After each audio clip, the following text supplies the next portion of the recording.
வாங்க mister Bala. Okay. Loss ஆனாலும் பிரச்சனை இல்லை, அது ஏன் லாஸ் ஆச்சு அப்படிங்கிற லேர்ன் பண்ணிப்போம்.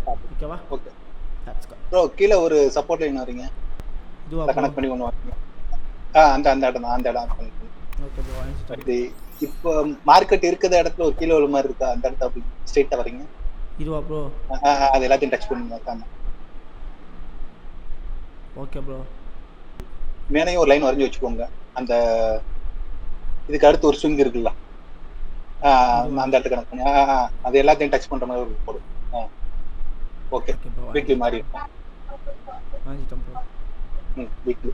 ஸோ இந்த இடத்துல பார்த்தீங்கன்னா என்ன தோணுது, ஸோ லைக் ட்ரெண்ட், அதாவது மார்க்கெட் ஸ்ட்ரக்சர். ஃபஸ்ட்டு நம்ம மார்க்கெட்டில் என்டர் ஆகணும்னா first we can be decide with the trend. Market structure. Market structure இங்கே என்ன தெரியுது?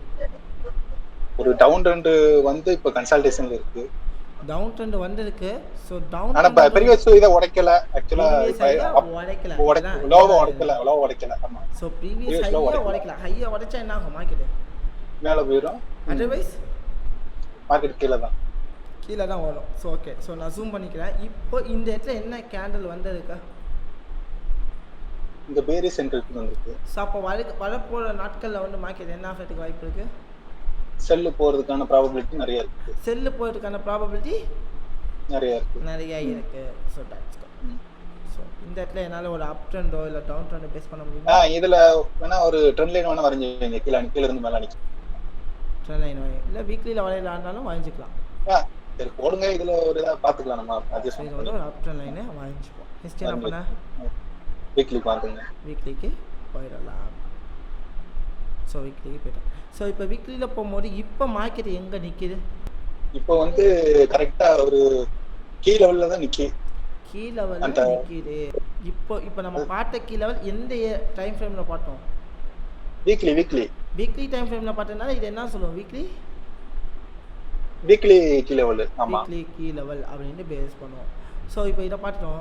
So previous high, weekly high அப்படின்னா அதை எதை சொல்லுவோம்? ரெண்டு சேம் தான் ப்ரோ, ஒரே தான், சேம் கை தான் வச்சிருக்கேன். ஆமா, சேம் கை தான். ப்ரீவியஸ் ஹை நான் சொன்னேன். Weekly previous high. அந்த கொஞ்சம் லைன் சார்ட் வைங்க. லைன் சார்ட்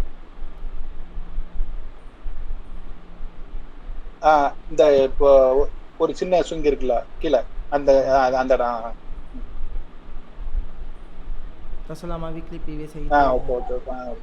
ஸோ இதை ஏரியாவை பேஸ் பண்ணி நம்ம என்ன பண்ணுறோம்? டினோட் பண்ணிக்கலாம். இந்த ஹையா இந்த இடத்த உடச்சா மார்க்கெட் என்ன ஆகும்? இடத்த உடச்சா மார்க்கெட் மேலே போகிறதுக்கான வாய்ப்புகள் நிறையா இருக்குது. ஸோ நெக்ஸ்ட் என்ன பண்ணலாம்? டெய்லியா. ஸோ நம்ம வீக்லி ஹையை வச்சிட்டோம். ஸோ எல்லாமே வச்சாச்சு. இப்போ எனக்கு என்ன பண்ணணும்? இந்த இடத்துல என்ன ஆயிருக்கு? இந்த இடத்துல என்ன பண்ணியிருக்கு? ப்ரீவியஸ்ல உடைச்சிருக்கு. மார்க்கெட் இந்த ஹையை உடைச்சாதான் மார்க்கெட் மேலே போகும். அதர்வைஸ் மார்க்கெட்டுக்கு என்ன வாய்ப்பு இருக்குது?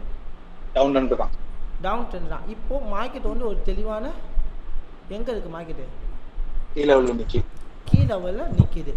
இப்போ இந்த இடத்துல என்ட்ரி எடுக்கலாமா இல்லை வெயிட் பண்ணலாமா? வெயிட் பண்ணணும்ல. வெயிட் பண்ணணும். இந்த இடத்த உடைச்சா நான் என்ன பண்ணலாம்?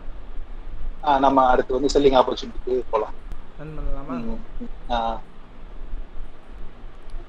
ஓகே. சப்போர்ட்ல என்ன கேண்டில் வந்திருக்கு?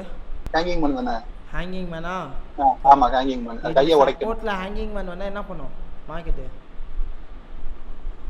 சப்போர்ட்ல வந்து அது கை க்ளோஸ் ஆகணும். மேல பை போணும்னா பை போணும். ஆமா, பை போணும். க்ளோஸ் வைக்கல. மார்க்கெட் என்ன ஆயிடுச்சு? ட்ரெண்ட் ஆயிடுச்சு. ரிவர்ஸ் ஆகுது. ஆனா நம்ம வந்து இப்போ வந்து மேஜர் ட்ரெண்ட் வந்து டவுன் ட்ரெண்ட் தான. அப்பனா நம்ம செல்லுக்கு தான் எதிர்பார்த்து போறது. That's good. அவ்வளவுதான். இப்போ செல் ஆப்பர்சூனிட்டி கிடைச்சானா நான் என்ன பண்ணுவேன்? இந்த இடத்துல போலாம். செல் போவேன். ஓகேவா? வெயிட் பண்ணுவோம். அப்பனா அது வரைக்கும் வெயிட் பண்ணணும். என்ன ஆகுது இந்த இடத்துல? ஓகே. ரைட். ஓகே. நிறுத்து. Okay bro. இப்போ வந்து செல் ஆப்பர்சூனிட்டி கிடைச்சிட்டு ஆக்சுவலா ப்ரீவியஸ் அந்த இதுல வந்து ரிஜெக்ஷன் இருக்கு. அந்த பாயிண்ட்ல இப்போ டார்கெட் வச்சோம்னா கீழே லெவல் இருக்குல்ல 1:2 வைக்க முடியுமான்னு தான். ஆல்ரெடி செல் ட்ரெண்ட் தான் இருக்கு. சரி, செல்ல எடுத்து பார்ப்போம் ப்ரோ. 1:2 ட்ரை பண்ணலாம். ஸ்டாப் லாஸ் எங்க வைக்கணும்? அந்த ப்ரீவியஸ் அந்த ரெண்டு இது இருக்குல்ல அதுக்கு மேல வைங்க. இல்ல அவ்வளவு வேண்டாம். கொஞ்சம் கீழே இருக்குங்க. கொஞ்சம் லைன் சார்ட் வைங்களேன். ரைட் ப்ரோ, அந்த ஏரியா ஓகே ப்ரோ. அது இருக்கு ப்ரோ. அது இருக்கு. டார்கெட் 1:2 தானே? 1:2 வைங்க. 1:1 ஃபர்ஸ்ட் டார்கெட்டா? ரன் பண்ணவா? பண்ணுங்க ப்ரோ. ஐ ஷோர்? இதை என்ட்ரி போடுறதுக்கு முன்னாடி நல்லா யோசிச்சுக்கோங்க. ஓகே ப்ரோ, ஓகே ப்ரோ, போடுங்க பார்த்து.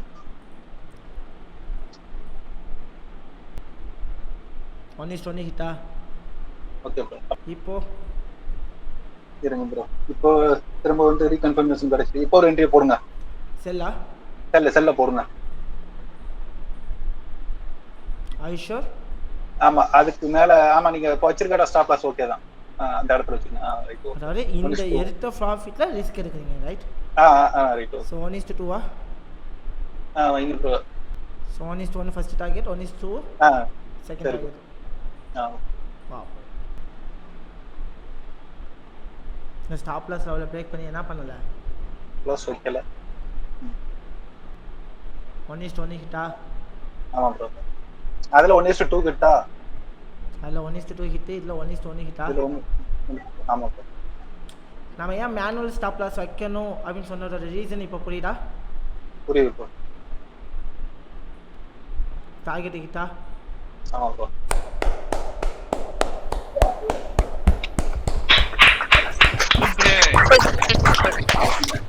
அப்பதான் கான்ஃபிடன்ஸ் லெவல்ல பில்ட் ஆகுது. உண்மையிலே ஒரு ஃபயர் ஆகுது. பாலா செகண்ட் என்ட்ரி சூப்பர், கரெக்டான என்ட்ரி. வேறு சென்ட்ரல் எடுத்து ஃபர்ஸ்ட் என்ட்ரி சூப்பர் தான். ஆனா அந்த ஒரு சின்ன இடம் கொஞ்சம் யோசனை வந்துட்டு. ஆனா எனக்கு இன்னொன்று தோணுது என்னன்னா, பாசிட்டிவ் பாலா ப்ரோ வந்து கொஞ்சம் எமோஷனலாக வெயிட் பண்ணியிருந்தாரு, அவ்வளோதான். கொஞ்சம் ஆனால் இந்த இடத்துல அழகாக இன்னொரு என்ட்ரி போட்டாங்க. இந்த லோவை பிரேக் பண்ணி பேரிஷ் என்கல்ஃபிங் வந்து இன்னொரு என்ட்ரி ப்ரோன்னு சொல்லி தாராளமாக என்ட்ரி போட்டாங்க. தப்பே கிடையாது. ஃபர்ஸ்ட் என்ட்ரி எப்படி பாக்குறீங்க நசீர் நீங்க? அந்த மாதிரி சப்போர்ட் வரும்போது நம்ம என்ன பண்ணணும்? இல்ல கரெக்ட்டா ட்ரெண்ட் அனலைஸ் பண்ணாரு, அவ்வளவுதான். ட்ரெண்ட் அனலைஸ் இல்ல அதான் ப்ரோ, நான் இப்போ என்ன பேசிஸ்ல எடுத்தேன்னா இது வந்து ட்ரெண்ட் படி தான் எடுத்தேன். என்ன காரணம்னா பக்கத்துல வந்து லெவல் இருக்கு கீழே, ஒருவேளை அதுல பட்டு திரும்பதுக்கும் வாய்ப்புகள் இருக்கு. நான் அதை சொல்லிட்டு தான் எடுத்தேன். ரிஸ்க் என்ட்ரி தான், இருந்தாலும் ட்ரை பண்ணி பார்ப்போம் அப்படின்னு சொல்லிட்டு தான் பண்ணேன். ஏன்னா ஒருவேளை அது நம்ம டவுன் ட்ரெண்ட்னு தெரிஞ்சு போச்சு, மேக்ஸிமம் அதுக்கு ஃபேவரா இருக்கிறதுக்கு வாய்ப்பு இருக்கு, பை சான்ஸ் வந்து திரும்பதுக்கும் வாய்ப்பு இருக்கு. அது வந்து கொஞ்சம் ஆசிலேஷன் மைண்ட்ல தான் எடுத்தேன். ஆனா செகண்ட் வந்து கன்ஃபார்மா எடுத்துச்சு. ஆமா, இல்ல அந்த விஷயத்தை நம்ம எக்ஸ்போஸ் பண்ற விதத்தை சொல்றேன். நம்ம வந்து இப்படிதான் இந்த கண்ணோட்டத்தை பார்த்தேன் அப்படிங்கறத நான் சொல்றேன்.